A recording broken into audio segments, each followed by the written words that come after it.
Welcome to the High at 9 News Hour, where you will hear from cannabis industry experts and professionals from around the country talk about important topics while shining light on global issues and discussing cannabis as it relates to politics, regulation and reform, data and technology, science, research and medicine, family and parenting, art, celebrities and entertainment, fitness, sports, mental health and wellness, and plant-based medicines and entheogenics. Together, we are building a stronger community, fighting the stigma and creating change. With your hosts, Jason Beck and Rico Lamitte, joined by special industry expert correspondents from around the country, and daily antics brought to you by Cannabis. Coming to you live every Monday through Friday at 9 a.m. Pacific Time and high noon on the East Coast. And thank you all for getting high at 9 with us.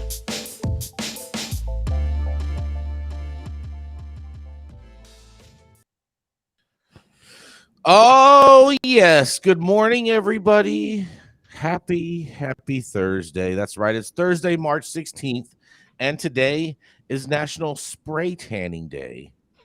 Absolutely incredible Kids Day. So I guess if you have a bad kid, they don't get to celebrate today.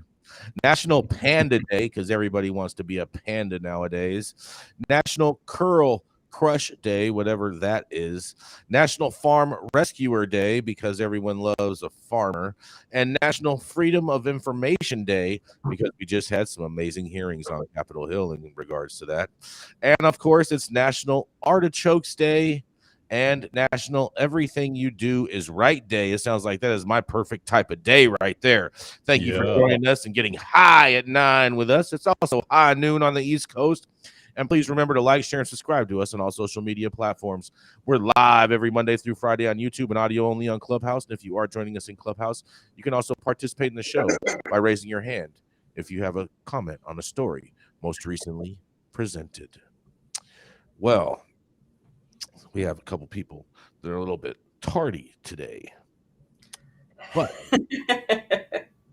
that's going to be just fine. I have a quick little story that I want to share with you guys this morning before we get really rolling, because this is really interesting. Adam, I don't know if you're able to pull the pictures from this story to show in the screen, but today my first story, it comes from Northern California, and there was a van full of marijuana that exploded on Highway 101.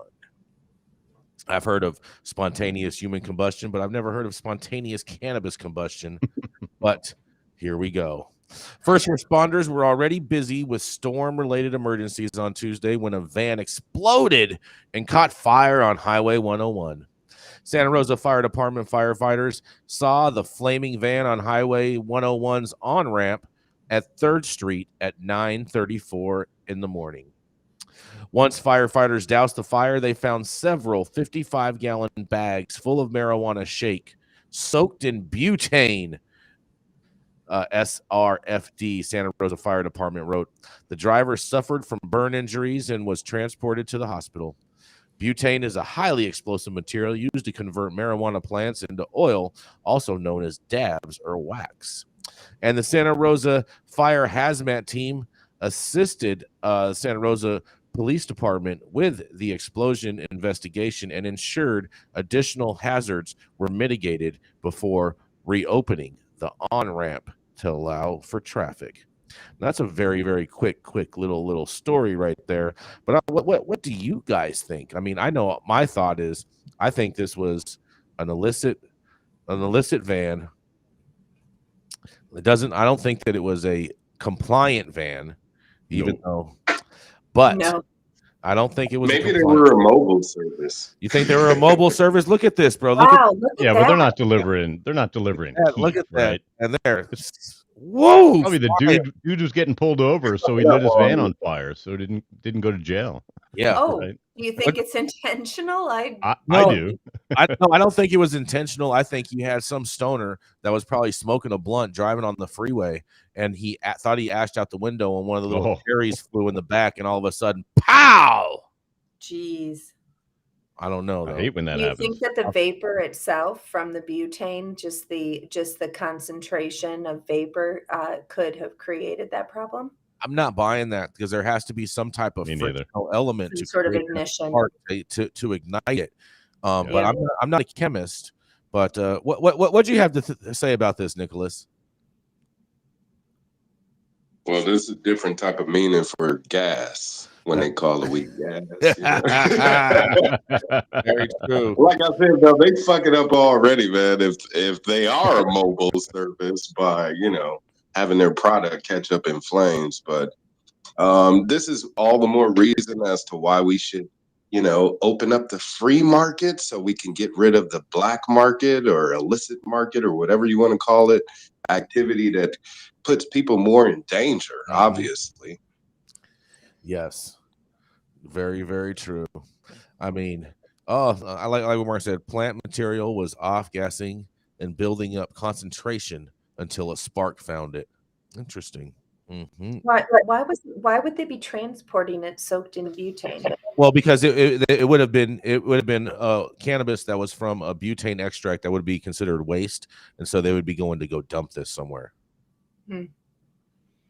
So that's basically what the reasoning is for. Is you already extracted all the good stuff out of it. Now it's just plant material soaked in butane.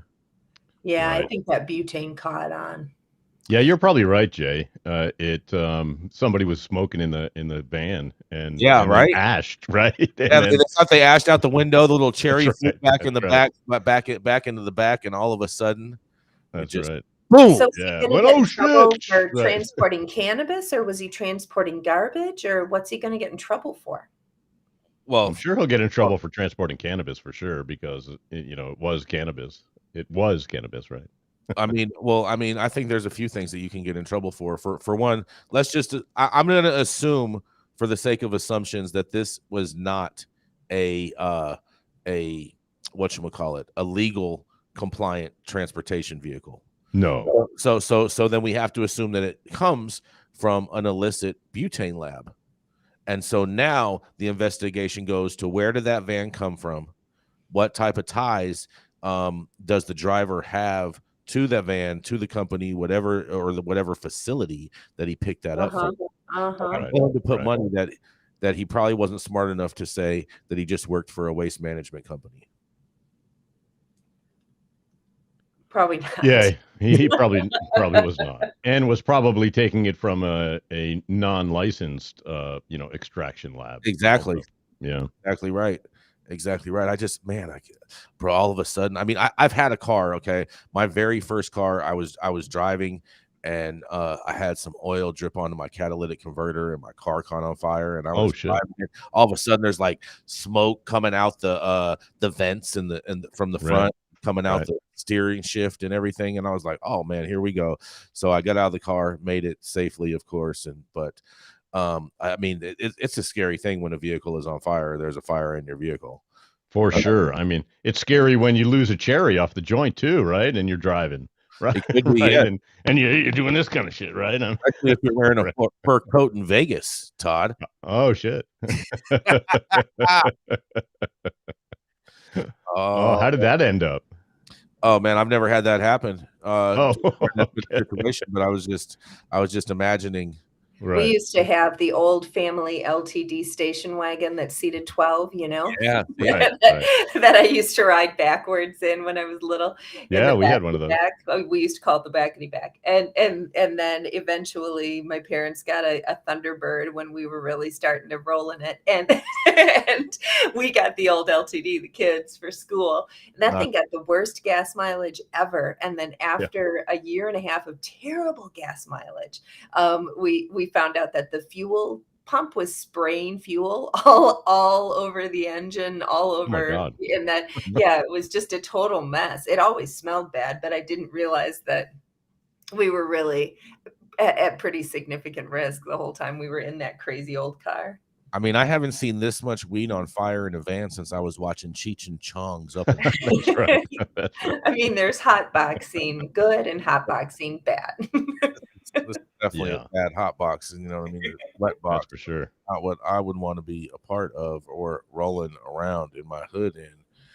Man, oh man, that's just so crazy. So crazy, and I'm just glad that no one was seriously hurt, Yeah, that's for ultimately sure. at the end.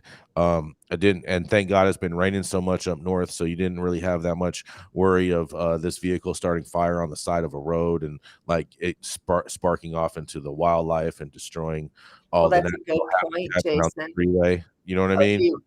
A different time, and there could have been a very different outcome, and that would have been devastating.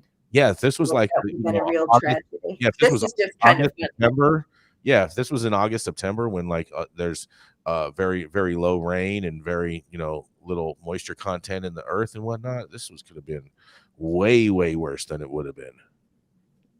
Yeah. Yep. Right now, it's just R.I.P. to the weed, right? Well, I mean, the weed was already RIP. Right. Right. Yeah. Right. It's almost like all of a sudden, like the weed was supposed to get buried, but it got sent over to the to the city morgue to get burnt up, Right. Right. you know? Right. It was just cremated. That's what he was doing. He That's was exactly cremating the right. weed. Cremating, yes, it's cremating. Yes. Right. Oh man, we're gonna keep it. We're gonna keep it rolling. Rico should be here anytime soon, but we're gonna go to a quick commercial. We'll be right back. How's it going, guys? Saman Razani coming to you from Green Street here with Jason Beck, smoking on the best weed in the world.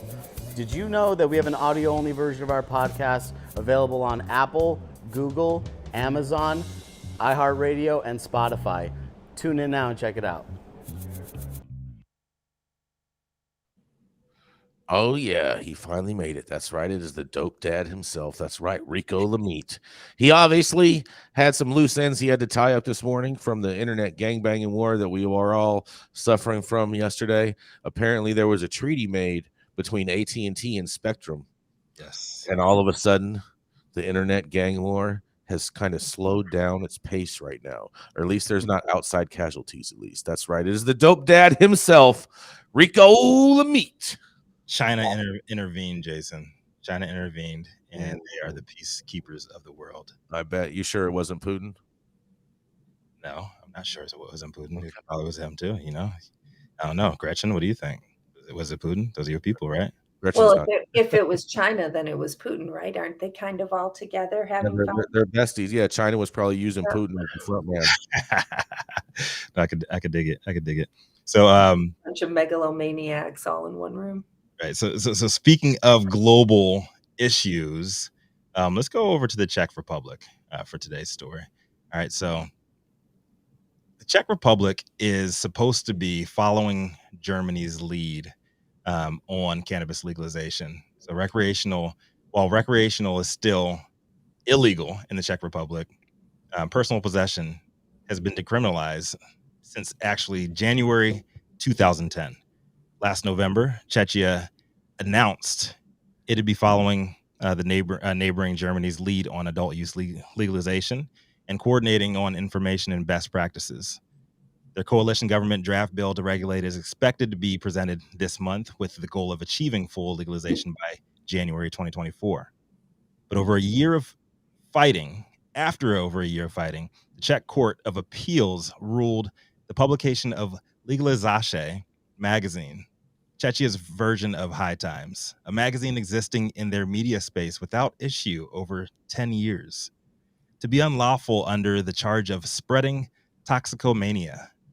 As a result, Legalizace editor-in-chief and sole publisher Robert Baverka has been fined 250,000 Czech dollars, or about 11,000 US, and permanently banned from operating by the court in Ostravia after they accused Legalizace of offering instructions of how to illegally obtain, grow, process, and use cannabis. They also took issue with the magazine's distribution of seeds within its pages, even though the sale, possession, and distribution of seeds is completely legal in Czechia. So Vaverka plans to exercise his only remaining option of appeal to the Chechen Supreme Court, Supreme and Constitutional Court, though nobody knows when or if the case will ever even be picked up because things are different outside of America. Congress shall make no law respecting an establishment of religion or prohibiting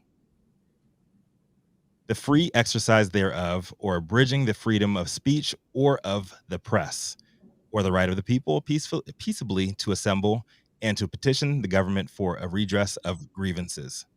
The First Amendment of the United States Constitution is a foundation of American freedom.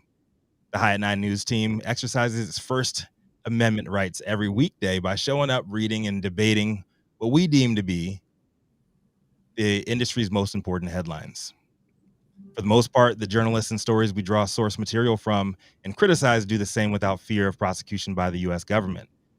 Not a bad deal at all. As much as we complain about what is wrong with our country or the laws written and enforced within its borders, the fact that we can do so freely is paramount to what makes America America. Stories like this really remind us how lucky we are to be here, and I'm proud to be part of this team. So good luck to Legalizace and them being freed of this tyranny by their government. But I'm just happy to be American today, and reading stories like this really hits home. And as one of our national days today is all about the freedom of information, getting that out there. So interested in hearing what the rest of the team has to say about this. Yeah, I believe you're right on track there. We are very lucky to live in America, and once you step outside into another country and see how they run their things, right, especially cannabis legalization, you feel very lucky. Although there are still 19 states here in America where you can get arrested for smoking a joint, right? So what is that all about? It's like we live in Chechnya. Right? Yeah. Exactly. I think the freedom of speech is probably one of the most biggest rights that we have here in America, and it's definitely is often overlooked, the importance of it. And I think anything that's we've had the chance to watch is the recent trials on journalist Matt Taibbi that would have been happening on Capitol Hill, just as a reminder of how serious freedom of speech is. Yeah, and it's not a Republican or Democrat thing either, because Obama, he silenced so many critics in the press when he was in office too.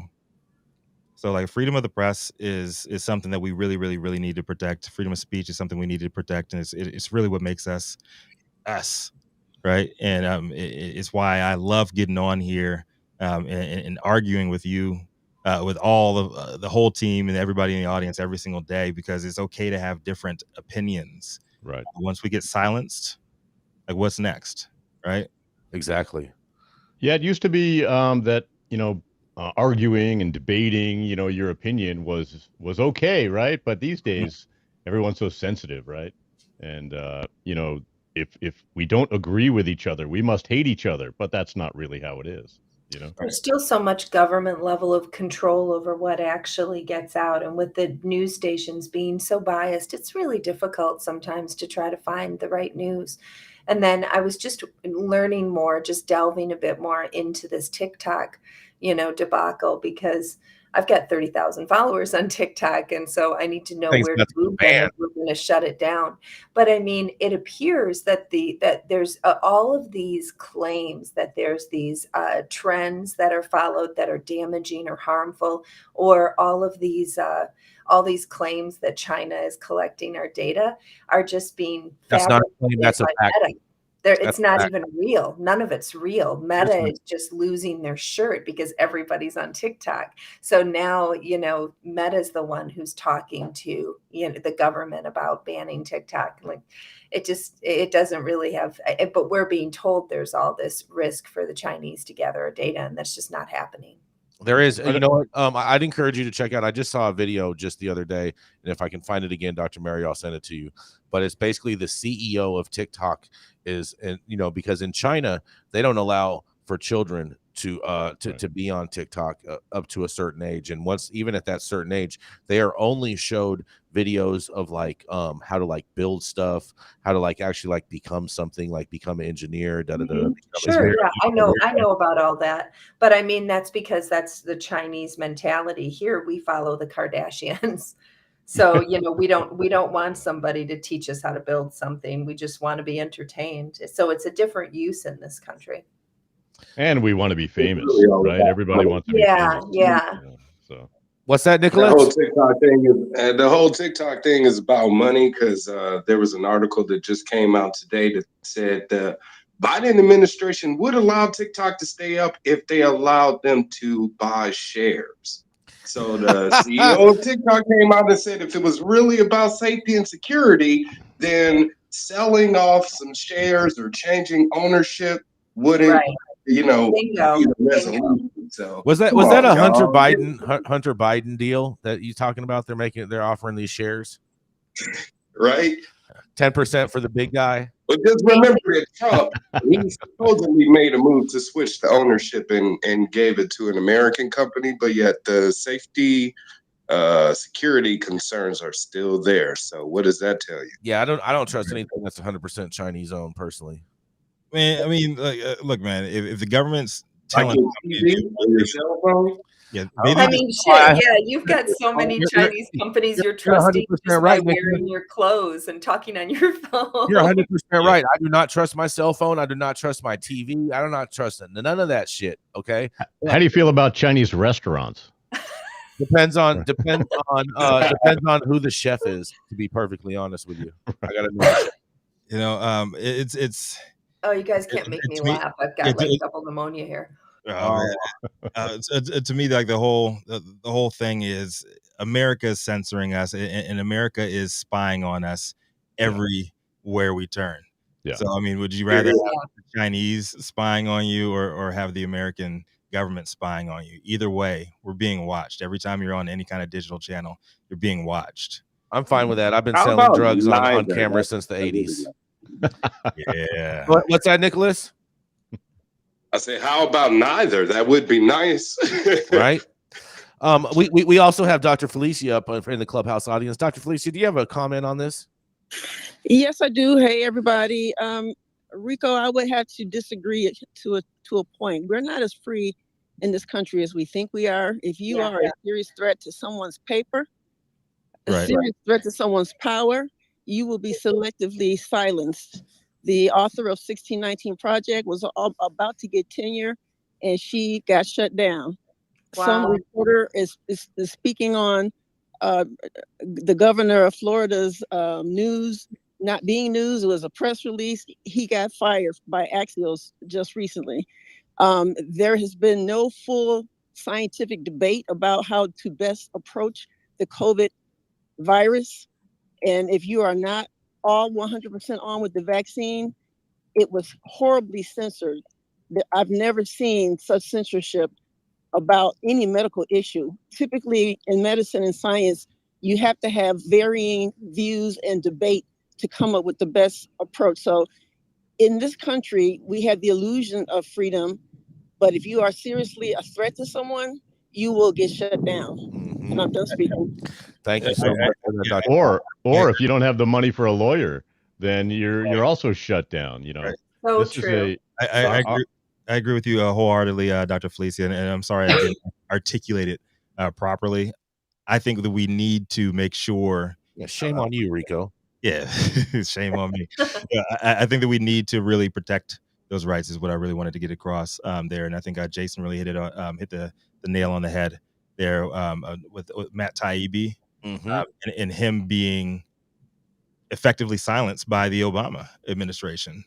Right. And it continued, and it just got worse under Trump administration, and it continues to be worse for journalists out there trying to just speak truths. And if it doesn't go with the narrative put forward by our government, then you will get silenced. You will get put in press timeout, and your stories will get blocked So I agree with you wholeheartedly, Dr. Felicia. Well, Sorry. and I also think it's true, Rico, that for a lot of people, there's multiple different outlets to get information out to people. I mean, we all used to sit and watch the nightly news and read the newspaper, but things are much different now.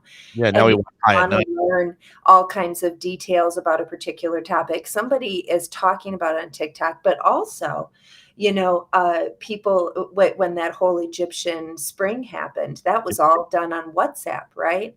And the first thing they do is I always get Iraq and Iran confused, and I apologize. But the first thing they did with this whole hijab removing business was shut down the social media so that, That was Iran.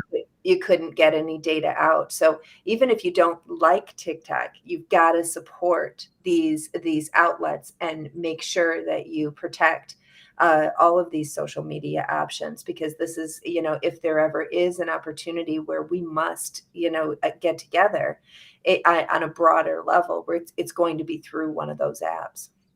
Yeah, that's one thing I love about social media is that everybody is a reporter, right? Everybody with an account is an on the scene reporter. You don't have to wait for the local news to get there or the national news to get there. Everybody is living the news every day, and those who choose to report it. That's one of my favorite things about social media is that it has really created, a section of honest. This is what's happening in my neighborhood right now. That car's on fire, right? And here's a video of it. Oh my God! So there is that whole other side to journalism, though, that is entertainment. So you're saying that Todd, that the headline could have read there was a butane explosion. That's right. But they read That's right. That's right. That's right. The weed that's in the back of that van was just so fire. Yeah, but the weed, right? The weed gets more clicks, right? So, and here we are talking about it here. So, anytime you can make it more sensational and get more clicks, it's good. But you don't see a car on fire that much. That could have been a good headline. You probably do. That's true. Valley with all those EVs everywhere. Oh, right. Boy. Right. All right, Rico, you ready? Let's do it. We keep it rocking here. So up next, we got Todd next, right? Yep. Up next, he is the co-founder of the Smuggleverse and a 30-year media producer, director, editor, and did 13 years as a C-suite cannabis executive. Up next, the president and co-founder of Digipath Labs, Mr. Todd, the Golden Voice Denkin. And the crowd goes wild. Thank you for that. And speaking of sensational headlines, that's my story today. And honestly, the story's headline is a little more interesting than the whole article. So, cannabis smuggling lands Gucci model and strip club server in a UK prison. And this is from SF Gate.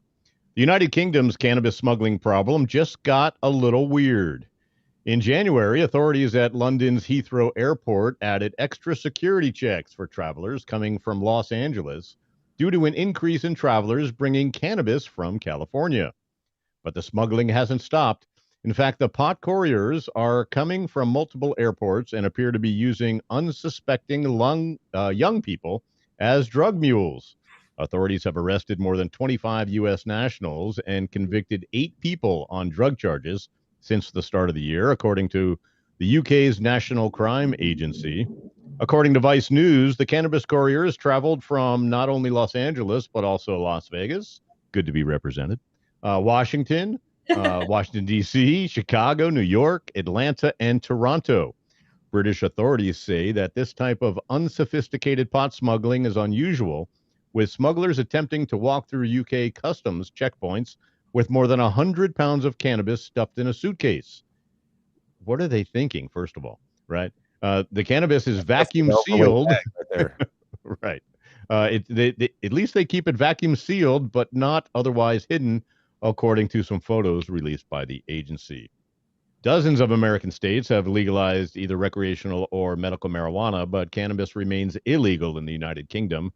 UK courts have given sentences between 8 and 32 months for people convicted in connection with this string of cannabis smuggling attempts. The majority of people in this latest wave appear to be young people of color who claim they had no idea what was in their bags. Not sure that's a good enough defense. The list includes a 23-year-old male model who's worked for brands like Gucci and Montclair, and a 29-year-old strip club server from Texas. A 33-year-old from the United States who was arrested after flying to London from San Francisco told police that he was unaware that he was carrying drugs. He said that he was given 2 locked suitcases filled with cannabis by a man in Burbank, California. Jason, where were you? Then he was told to go to a nearby coffee shop where another man gave him $5,000 in cash to purchase flights. A UK judge called the man's story an elaborate tale and then gave him a 2-year prison sentence, according to the BBC. Wow. Right. An attorney for the 29-year-old server at the Texas strip club, I'm not sure why they have to say at a Texas strip club, but they do, told the UK courts that the woman only took the drug smuggling opportunity because she was naive and she was desperate. She lost her job and she still needed to support her 3 children. This recent surge in cannabis smuggling is likely driven by Americans' legalization of marijuana. Cannabis reform has dropped the price of pot in the United States from as high as $4,000 a pound back in 2016 to right now under $1,000 a pound in California, and in Michigan as low as $550 a pound. But cannabis remains expensive in the United Kingdom, making it attractive to pot smugglers. California cannabis sells for about $28 a gram in the United Kingdom, making it worth a lot more money in the UK than in California.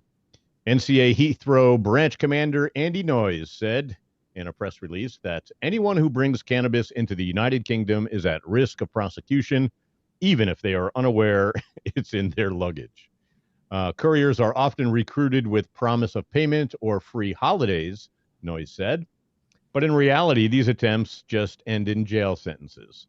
I urge anyone considering smuggling cannabis in the UK, whether from the US or elsewhere, to think twice. It isn't worth the risk and will probably end up in a jail sentence. I'm Todd Denkin with High at 9 News. What do you guys think? I think there's amazing opportunity for Gucci to get some pictures of their model in a jailbait outfit, right, for the magazine. Yes, indeed. I think that's a really good marketing ploy. Another example. What's that, Nickolas? I would say this is another example as to why we should legalize, decriminalize, and save lives. Because if you don't hear people smuggling apples. You know what I'm saying? Well, hold on. But right now, Nickolas, people are smuggling avocados and eggs. That's facts. That's because that shit's expensive. But holla at your boy. I'm in California. I got the big problem with this story is that the product is too big to get over the border. 100 pounds of weed in your suitcase, even vacuum packed, it's just going to show up. Is it easier? What do you mean show up? Define show up. Is it easier to smuggle dabs? Like, what if you put a bunch of wax into you'd probably get Brittany Griner. It's a lot easier. More people, right? Because it's a lot easier it'd be a smaller dose and it'd be lighter. It probably wasn't easier for Brittany Griner, to smuggle. No, I don't believe that she was smuggling it. No, I don't either. No, I don't either. But it's considered smuggling when you just bring it somewhere it's not supposed to be. But she only had like 5 vape carts with her. You know what I mean? She's not going to get that much. She's not going to make that much money. No. Vape carts. Todd, for this story, it said that they claimed that they didn't know what was in the suitcases, but they took money and transported it. There's fucking drugs or guns in there. Of course. If you take, first of all, don't look at. Hey, will you take this suitcase for me? Don't look inside. It had a dress for my who's doing that? Right? And an Easter basket. Right. If you had a 100-pound bag, that's already suspect because normal bags can be only up to 50 pounds before Right. you have to pay the They're already flagged. overweight fee. But if you're flying in first class, they'll generally give you up to 75 pounds, but they don't give you up to 100 pounds. So why someone would try to fit 100 pounds into a bag instead of like 50 or maybe even 48 to account for the weight of the bag just Right. makes zero sense to me. Yeah, like you knew what the fuck you were doing. But what about dabs, you guys? Dabs Does on dabs? anybody have an opinion about transporting dabs and their Well- capacity to be identified? Because they would look to me like body lotion or something. You could put it in a body Depends lotion. on how they're packaged, Dr. Mary. If they're packaged all in little gram containers, then it's not going to look like that. Right. And the world doesn't want California's extracts. The world wants California fire. Yeah. They want that flower. And one important thing too with extracts is you want to make sure that your extracts are not the same exact consistency as peanut butter, because peanut butter, when it goes through the airport scanner, actually has the same exact consistency as plastic explosives, and therefore you'll get searched for that off top. Everybody's always hiding stuff in peanut butter. Yeah, it's not about hiding it in the peanut butter. It's just the peanut butter is the same consistency as plastic explosives in their machines. That's interesting. Crunchy I mean, or it's just creamy. funny that people always say to put your stuff in a container of peanut butter, and then then the scanners can't see it. But if they're going to pull the peanut butter, that's a really bad piece of advice. Yes. Yeah, don't fly with peanut butter. I do not advise that. But we have Mark Wasserman, the You're not pop supposed to with peanut butter anyways because it's peanut allergies. You're just not supposed to do any of this anyways, you know? You're not supposed to live anymore. This is America. What do you have to say on this, Mark? Well, you mentioned the peanut butter. I got a bag searched once because I had a box of business cards that was unopened, and that got flagged as just a mass of something that they wanted to look at. And that happened to me once. That happened to a client once, who unfortunately then had 50 pounds of shit in his bag along with it that was sealed and smell proof and the whole 9 yards, but it was pulled because he had a brick of business cards. When I asked about it, they said, yeah, we don't know exactly what it is. It's just a big mass of something. And that's what does people in who bring a large quantity of cartridges. They don't know what it is other than it's a bunch of liquid floating around somewhere in the bag. So those are the types of things that are going to get your bags pulled out and checked. 100%, Mark. I know one of the last times I flew, they stopped my bag, and they stopped it because of my pack of Cottonelle wipies. Hey, Mark, Really? if you get in trouble at the airport like that, is that also a time that you should shut the fuck up too? Yes. Always. It doesn't matter. It doesn't matter. Always. Here's the thing. When something like that happens and you get busted at the airport, your attorney, you don't know what types of things we're going to try to do. One of the things we can try to do is if your bag is taken, from especially check bags, and you say, oh, that's mine. And you don't want to make statements like that because that bag was out of your custody. Right? You took it, you put it somewhere. And, bag handlers, we've known they've done things. And so I might be able to do a motion attacking the chain of custody. Hey, we want to know who touched the bag from here to here and, and things like that. And if you start talking, it takes the ability for us to even try something like that away. So, yes, shut the fuck up. Always. That's right. Shut the fuck up. Shut the fuck up. Except for- Always good advice. If they pull your bag, the first thing they say is this your bag? And then you're just supposed to stand there. No, you're not supposed to say anything. You shut the fuck up. I'm not discussing my day. Yep. I had a buddy flying from Burbank to Vegas, and the TSA guys at the X-ray machine, they flagged his bag and did that whole thing. Is this your bag, sir? Right? And he literally pulled out a jar of weed, and he just put it right back in and said, "Have a nice day." And my buddy was like, "All right, brother," but what they look for is explosives, right? They're looking for guns and knives and explosives. For the most part. It depends on the airport. Yes, and then it's up to that particular TSA agent, Right. what they want to do, and that gives that one person a lot of power in that moment to do what you just described, which was the cool right thing to do. Right. Versus fuck you, I'm calling the cops now because I don't like it. You know, it's all up to that person. So that kind of stinks, but that's how it goes. Right. Yeah. We got to go to a commercial. We're going to be right back. Thank you all for that. Keeping up to date on the evolving policies of relevant state, local, and federal governments is key to success. When the future of your business is at stake, you need representation as dedicated as you are. With a maze of laws and regulations surrounding cannabis, hemp, and psychedelics, knowing where to begin can be a challenge. Good thing the law offices of Omar Figueroa features a skilled, highly focused team ready to guide you through it all. They're accepting new clients in California and New York. So make sure you check them out at info@omarfigueroa.com.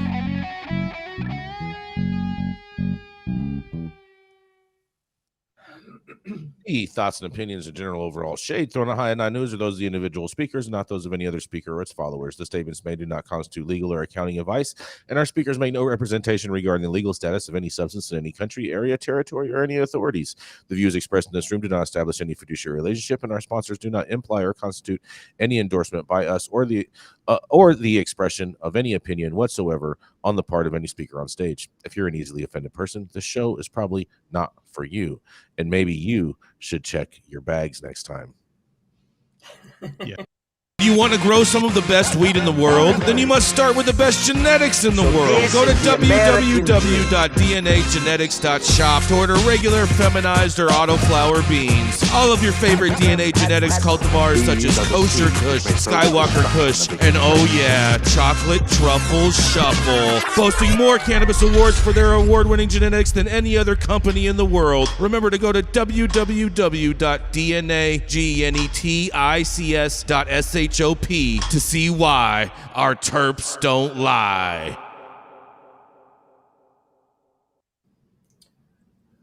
Now, this 25-year board-certified integrative medicine internist is a two-time best-selling author and the CEO of Balanced Medicinals. And I've got a hunch she made the move from Michigan to Manhattan for more than direct access to high-quality cookies-branded Delta 8 gummies. But I don't know. Come to the stage next. It's Dr. Mary Clifton. Thank you, Rico.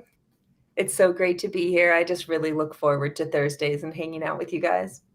So my story is from Marijuana Moment, written by Ben Adlin. And it's a little bit of a deceptive title. It's titled, Medical Marijuana Use Has Doubled in the U.S. Study from Department of Veterans Affairs Officials Finds.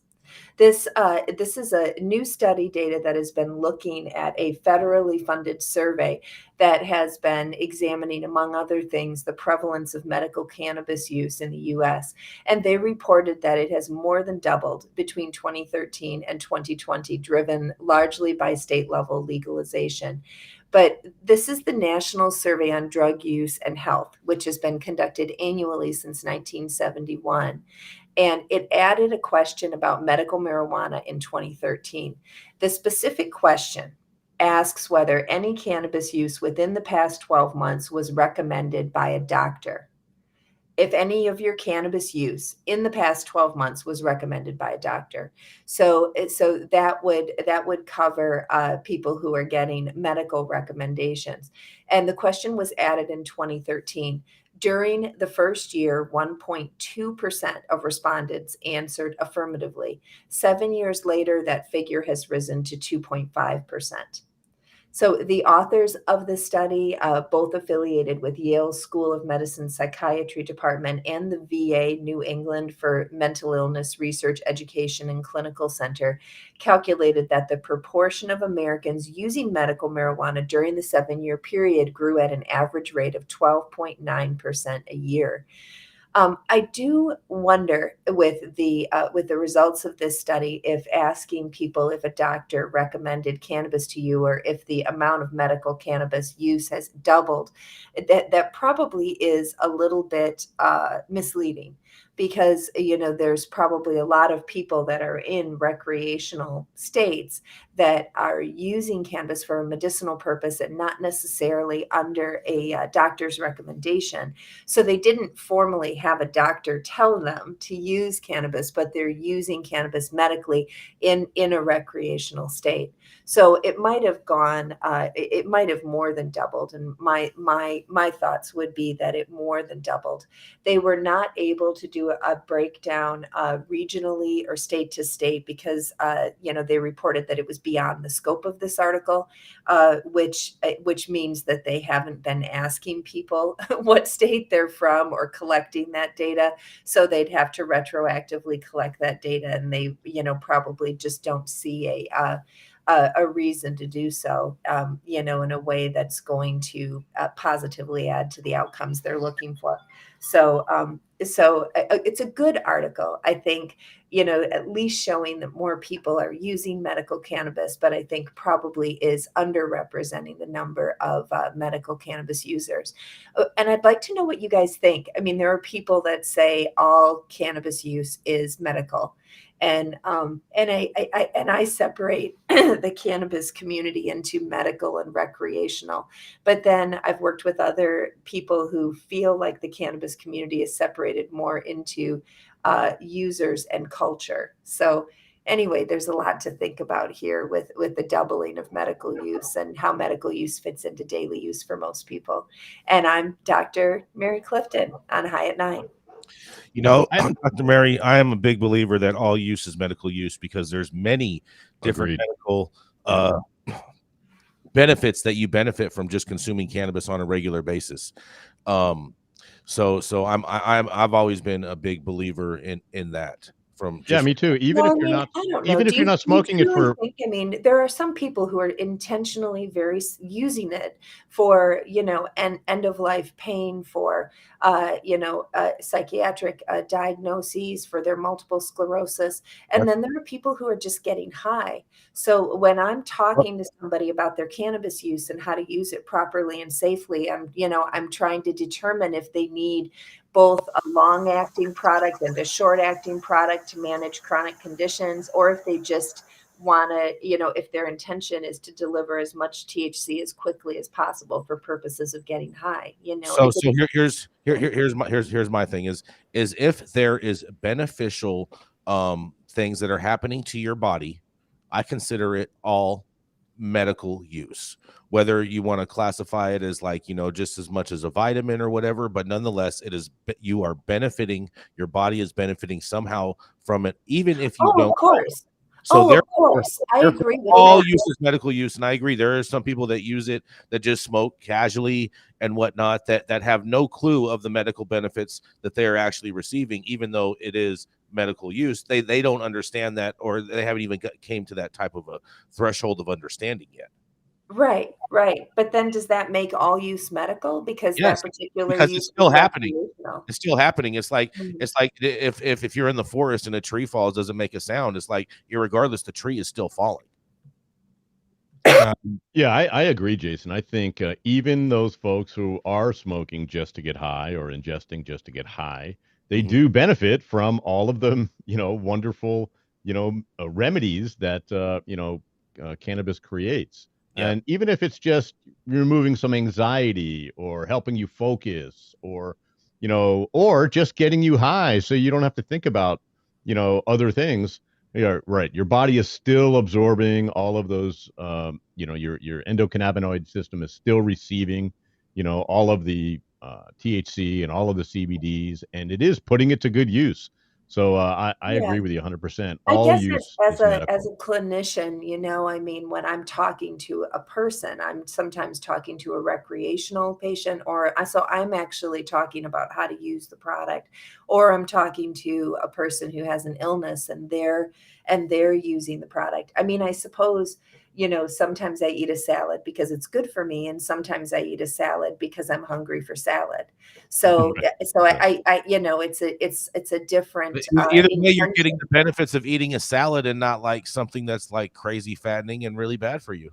Well, right. But I mean, I'm not intentionally eating a salad to be good for me. So I'm, I do You're think, taking the benefit either way, yeah, regardless. yeah, definitely. But from a clinical perspective, if somebody comes to you saying, what's the best way to introduce dabs for recreation?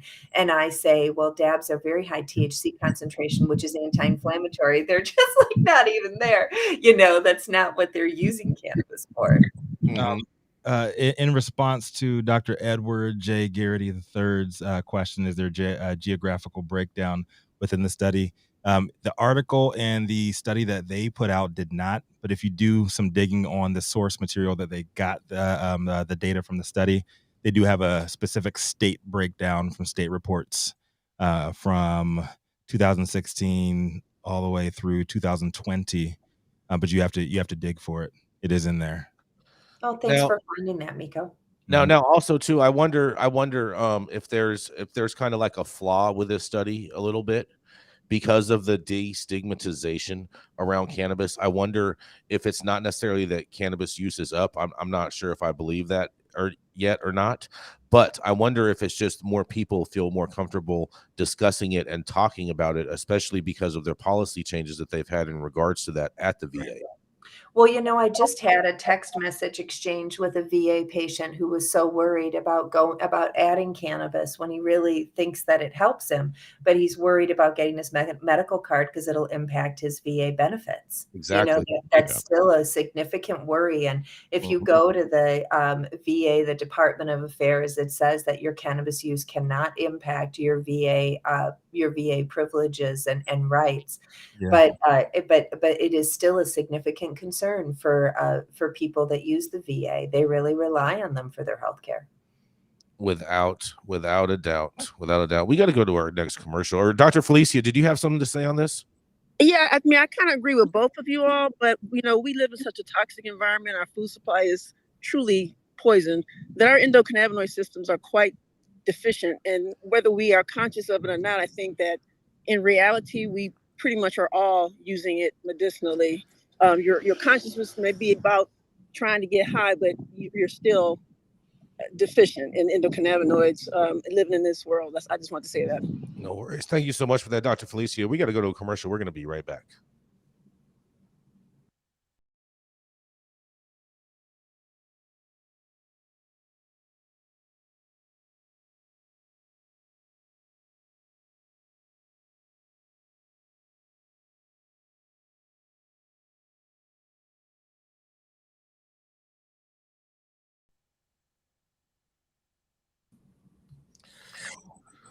Oh, yeah. Coming up next. That's right. We have the man. That's right. Nickolas Wildstar.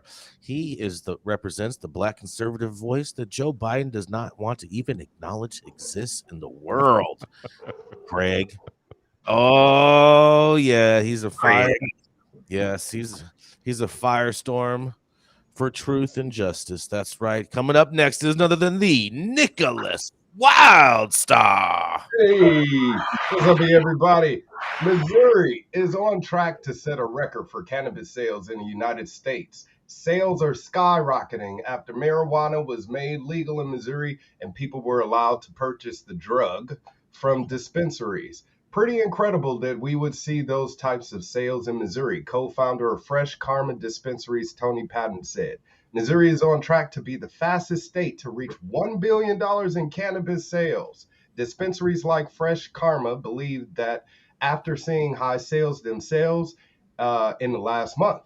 If we had to guess, I would say sales would continue to grow in the state, Patton said, since adult use became legal in Missouri and dispensaries have been able to sell starting February 3rd, 2023. He said business has been booming. We expected 2 to 3 times the sales, Patton said, and we're seeing approximately 5 times the sales. He anticipates even more growth and more green over the next several months. A look at the total amount of cannabis sales in Missouri for February shows $31.2 million in medical use and $71.7 million in adult use. That's nearly $103 million total in the first month, which means more than $1 billion in annual sales and could set a new record in the U.S. It's been phenomenal, Patton said. Travis Andrews is a frequent flyer. He's not surprised by the high numbers. People have heard about it. It's legal now, Andrews said. I can try it now, even recreational. Maybe it's for me, maybe it's not, Patton said. They've had to hire more staff to keep up with demand. They saw a spike in sales during the Super Bowl and Chiefs victory parade, followed by a slight dip. But they're expecting droves of people for the NFL draft and the NCAA tourney, both in Kansas City, Missouri. A lot of influx of out-of-state individuals and those within the state that are coming to Kansas City for those events, Patton said. Sales that hopefully we can meet the demand. We're getting ready for those increased sales with additional staffing. Even after the events, dispensaries expect these high sale numbers to continue. Reporting for the High and 9 News Hour, this is Nick Wildstar, a.k.a. the Governor. Speak now or forever hold your peace. Missouri. Missouri. What do they think is going to happen on 420 if the Super Bowl created all of those receipts, right? What is 420 going to do for Missouri? You actually had NFL players promoting promoting those local dispensaries out there. It's very, very interesting. But the high sales is a direct result of what the limited amount of licenses and limited amount of product that they currently have, right, Nickolas? Is that correct? You said what again? The high sales that they have there is because of the limited amount of product and options that they have out there, right? The article didn't really say. They basically just said that ever since they went legal in February, recreational, whatever, that a lot of people have been buying weed, especially people passing through the state. Mm-hmm. So I guess it's just a matter of availability. And you're right. Maybe if there are just a few dispensaries, then of course they're seeing the majority of the purchases, and all of the money is being made through them. So imagine if they did expand their market and allowed more people to open up businesses in the state, how much more money could they make? Right. Yeah, I wonder, Rico, what their secret was, because you sure hear about different people floundering when they try to do this, Well, I can tell you what the secret is if you look at the markets around it, is all very, very restrictive, or the most open market, Illinois, is grossly overtaxed and overregulated. And so I just wonder how much of this revenue is due to people leaving Illinois to go buy weed in Missouri now for more favorable rates. Right. That'll be my question too, Jason. Be leaving I think it's just all the surrounding states. Yeah, for sure. I think it's a typical example of the demand for weed, right? Everybody wants it. And, what more proof does the federal government need to know that people want weed? I think acceptance now is over 80% across America.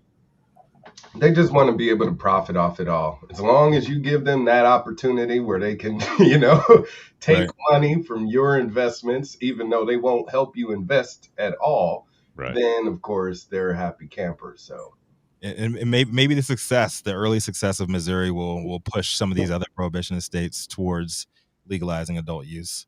Because everybody else has been afraid of turning into California. Some of their exact words. They don't want to turn into another California. So maybe Missouri, that maybe they're onto something. Yeah, I think I think if they can limit the number of dispensaries, people always seem to complain that there's a dispensary on every corner. But, it's so hard, I think, to limit the number of dispensaries and also, meet the needs and be good with licensing. I mean, and the problem in New York is that there's a lot of smoke shops, but there's also so many people living on each block. My building has 682 occupants. So we have, 2 coffee shops on our block and our own grocery store just because, we need them. But there's 2 smoke shops within a block of my house too. Right. We can't create these weed deserts, like in Chicago.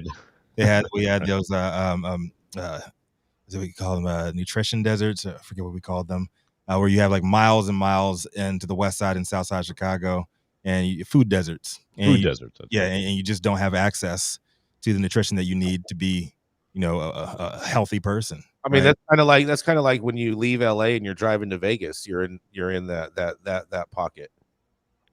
Yeah, that's for sure.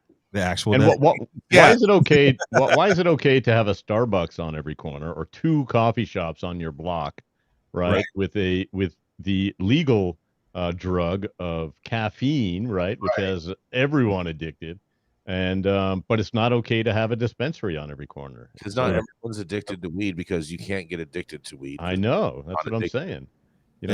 That's why.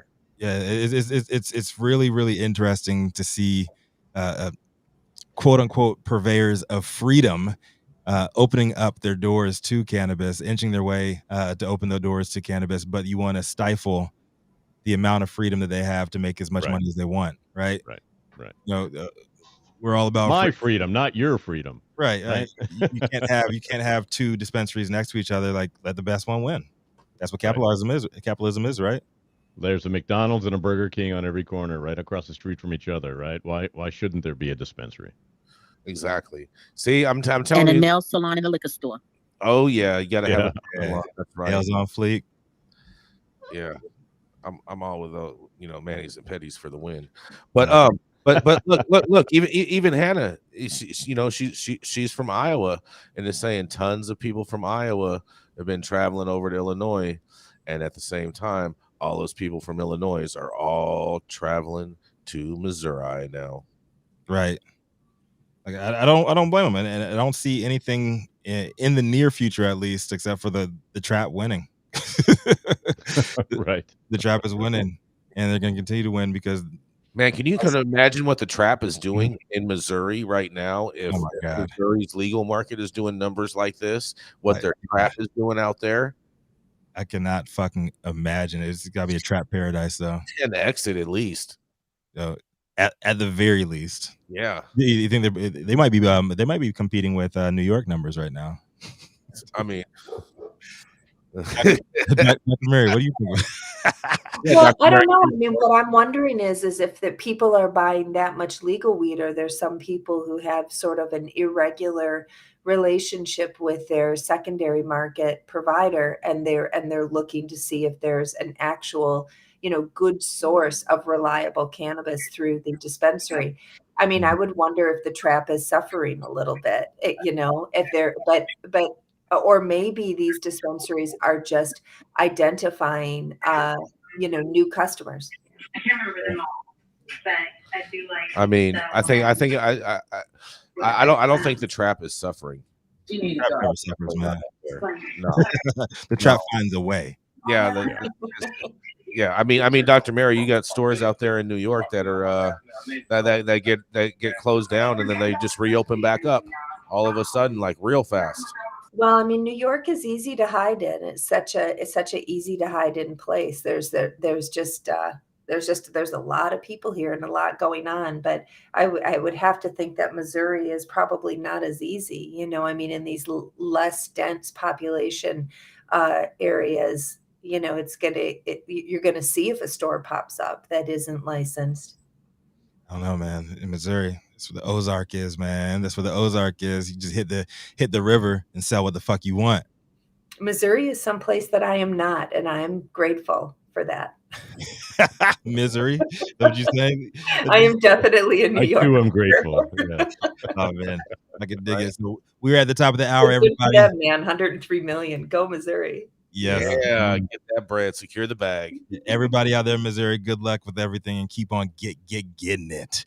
Thank you all out there for tuning in with us for yet another episode of High 9 News. You can always catch us weekdays at 9 a.m. Pacific and high noon on the East Coast. Big shout out to our live audience members and online supporters tuning in and giving us feedback on the daily headlines of chaos you all know are the developing cannabis industry.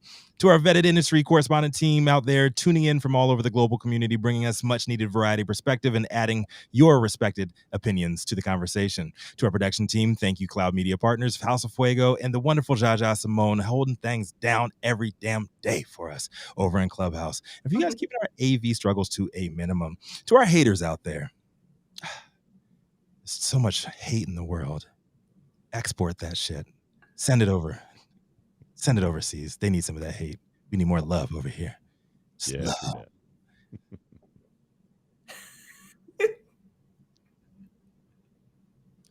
Oh, We did agree. did he freeze up? Oh, the internet froze up on him. I bet all of a sudden we thought we were all right. We had a peace agreement. Good. It was good just a week ago. Agreement, and all of a sudden he It got was all good. See, like I'm talking about freedom of speech, and I'm getting silenced. That's right. You're getting silenced. That's right. Real They're time. watching you, Rico. They're watching you. There's no place for censorship in America, man. Make sure you guys protect the freedom of press. Make sure you guys protect your family, protect the women, because it's Women's History Month. And in lieu of that, Dr. Mary, final words from you. What you got? Women can protect themselves. We're all set. Ooh. yeah. Strap up, women. Strap